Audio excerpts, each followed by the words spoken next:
All right, Full Circle Fitness fans, here we are again with another at-home video workout series for our over 50 and senior crowd. Today is all about the stability ball. So it's going to be our second stability ball workout in our at-home video workout series. We're going to go through 4 exercises that you can do in the comfort of your own home with just a stability ball and some optional weights. You don't have to have weights. If you don't have any at home, that's fine. We're going to go through all these exercises without weights, but if you do have weights, you can definitely add them for a little bit more advanced progression, make these exercises a little bit harder, okay? All right, so let's get to it. First, as always in all our stability workouts, if you watched our other one, which I highly recommend you go back and watch, we're going to start with the warm-up, and that warm-up is going to be about 30 to 60 seconds. You can do that longer at home, but just to make this video as short as possible, we're going to keep it to 30 to 60 seconds. So we always start on the stability ball with just some bouncing, and that bouncing is just going to help loosen up your lower back, as we talked about in the previous video, and then we're just going to add some punches, okay? And you can do these. I like to do each warm-up exercise for 30 to 60 seconds, but again, we're going to go through these pretty quick. But just give your body enough time to get the blood flow going, get everything moving, get the joints lubricated before you begin your workout. It's always better to be safe. Okay, and then we're gonna go into cherry pickers. So you're just reaching up really high, and again, continuing to bounce on that ball. Just really reaching up, stretching those arms, get this nice stretch in your lats and your triceps and in your shoulders. Okay, and then we're gonna go into arm circles. And you could do these both directions.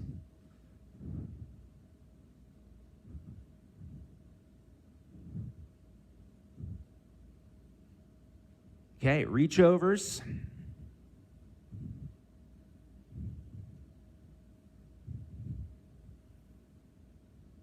Good, and then last one is reach ups. So you're reaching up and over. Kind of call it an overhead reach. Okay, so again, those are some warm-up options you can totally make up your own. Just kind of move your body around, roll your shoulders, your neck, get everything moving, bouncing on the ball for at least, I would say 2 to 5 minutes is a great warm-up to start with. So we're gonna get right into it. 4 exercises. Exercise number 1 is gonna be a ball squat. So this is a very safe version for people that can't do a normal squat on their own because of their knees or their hips or their lower back. It's a great way to support your lower back. You're gonna place the ball against the wall, okay?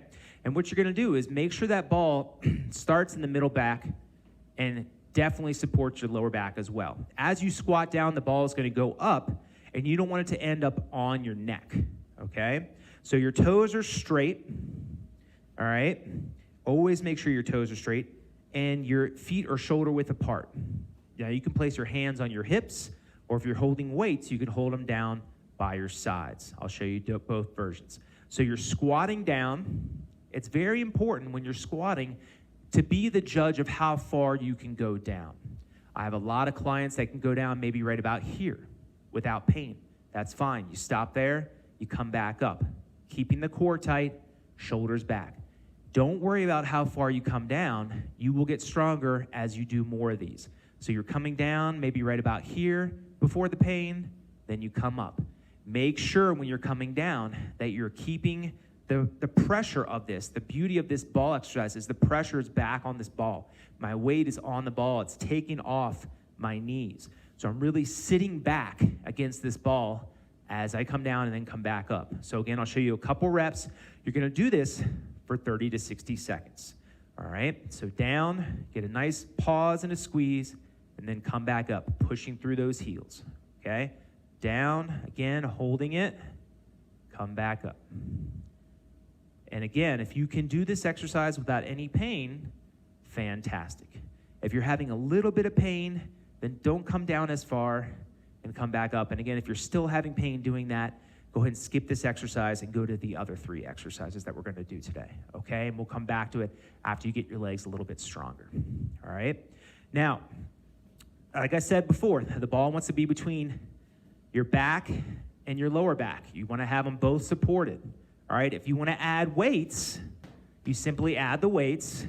The best way that I find for people at home to do this is put your weights on like a counter or a chair or something, and that way they're near you when you get into the position to put the ball behind your back, just like this. So I would grab the weights and then get them here. It's just a safe way to do it rather than trying to juggle the weights and the ball at the same time. So again, holding them down by your sides, get a slight pause as I come up, sticking my butt back as I come up, nice and slow. Okay, again, 30 to 60 seconds, a great exercise to do, to perform a squat safely using the stability ball to take the stress off the knees and the hips, okay? Now we're gonna go into exercise number 2. These next 2 exercises are gonna be done what we call in a prone position. Now I highly recommend that you do these exercises with your toes against the wall to give you some added balance, okay? So I'll show you from a couple different angles, but this first angle here is my toes against the wall. What you're looking at, okay, without your toes against the wall is right here. This is more of a challenge, but it's more unstable too. And that's why I always recommend that you put your feet against the wall while you're doing this. It gives you a little more sense of security. Okay, so I'll show you from this angle first, then I'll show you with the toes against the wall. You're gonna go into a T raise, which is my head's down, my head is facing the ground. Don't lift your head up. Keep that neutral position. As you raise your arms up, you're gonna squeeze your shoulder blades, okay? Now, I'm not elevating my traps. I'm not trying to keep my shoulders close to my neck. I wanna push my shoulders down like I'm trying to push my shoulder blades in my back pockets while I'm doing this. And that way you're not shrugging and working those upper traps. We're really gonna focus on the middle back and the back of the arms. So we're squeezing in that nice T position, okay? Again, 30 to 60 seconds. The second exercise is a Y raise, okay? You're bringing your arms up as high as possible, palms facing down. If you have shoulder issues and that palm facing down raise is too much, you can do thumbs up, okay? Remember that open scapation. So you're kind of raising your arm up by your ear and then back down. You can do a one arm option or you can do both arms at the same time, okay? Both arms or alternating one arm. You can alternate the T raise and the Y raise, 30 seconds each or 60 seconds each, depending on how much you want to challenge yourself. If you're going with your toes against the wall, which again, if you're just beginning this exercise, I highly recommend, remember, toes against the wall, squeezing the glutes. Everything on the backside should be squeezed, okay? So even when you're doing these arm exercises, everything from here down should be squeezing too. Don't let those muscles relax. Squeeze the glutes, squeeze the calves, squeeze the hamstrings. So again, if I'm against the wall, my head's in neutral position, Y or T and Y raise. T and Y raise. There you go. A great way to work pretty much everything posterior on your body, from your calves all the way up to your neck, okay? 30 to 60 seconds each, and if you're alternating, do it however you want to challenge yourself, okay? So that's exercise 2. Now exercise 3 is gonna be in that same position, that same prone position. We're gonna work your back muscles a little bit more now, okay? We're gonna go into what's called a prone row. So my stomach's on the ball, my toes are against the wall. If not, they're looking like this on the floor.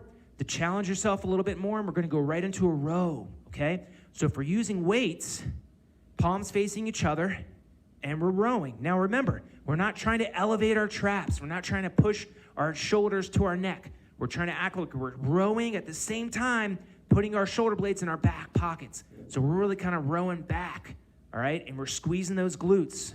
We're squeezing everything.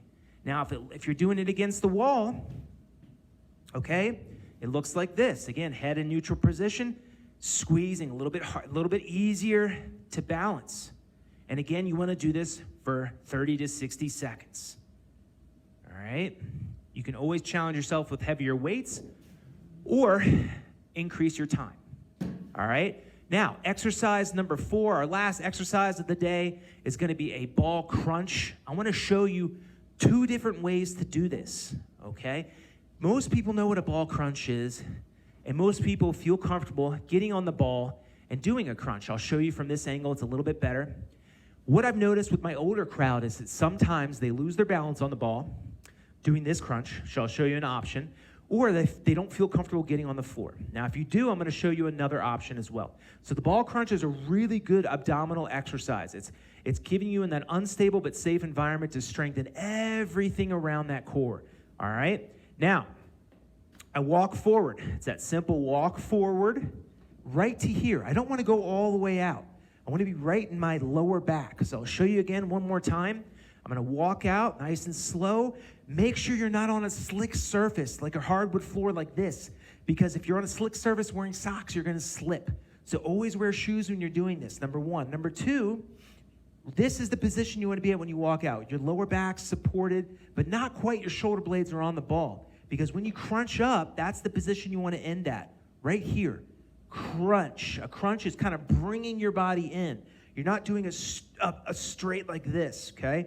So you're really kind of flexing your torso, right? Right here to that end position. I like to keep my hands here across my chest to challenge my neck muscles a little bit, but I'm always making sure my eyes are on the ceiling, okay? I'm not tucking my chin down when I'm doing this. It puts a lot of strain on your neck. So keep your eyes on the ceiling as you're crunching up. Get a nice pause there. Slowly come back down. I guarantee you if you do it this way, you're going to feel it pretty quickly. Keep your eyes on the ceiling, squeeze your abs, and then slowly come back down, okay? If you need a little neck support, just fingertips and pull it up. But don't wrench your neck forward. Just enough to support it and keep your eyes on the ceiling, okay? And you're going to do this for 30 to 60 seconds. Now, a couple different options. And I'll try to show you the best I can from this angle. But if you want to be more safe doing the crunch this way, you can put your toes against the wall, all right? So I'm gonna have my back to the camera here. I know it's hard to see it, but your toes are on the wall now, and then now you have that support, okay, of doing the crunch. So you're just using your toes against the wall to help you stabilize. If you feel comfortable getting on the floor, okay, you can put your feet up on the ball just like this. It's great for people that maybe are still feeling some lower back pain while they're doing that last crunch exercise. If you're feeling lower back pain and you feel comfortable getting on the floor, then you could put your feet up, keep them 90-degree bend, hands across the chest again, and you're just gonna sit up and back down. And the breathing on this is pretty much exhale on the way up, inhale on the way down. Okay, so exhale, inhale. Okay, and so this is a great option to do crunches with the safety of not putting stress on your lower back because your feet are elevated up and it's keeping your lower back nice and supported. All right, your lumbar is nice supported while you're doing this. So again, you could do this for 30 to 60 seconds. So that's another option if you're having lower back pain doing those crunches and if you feel comfortable getting on the floor. Okay, guys, so there you go. 4 stability ball exercises. Try them out. Let me know what you think in the comments below. And remember, subscribe if you haven't already. And be safe, be active, and we'll see you soon, guys.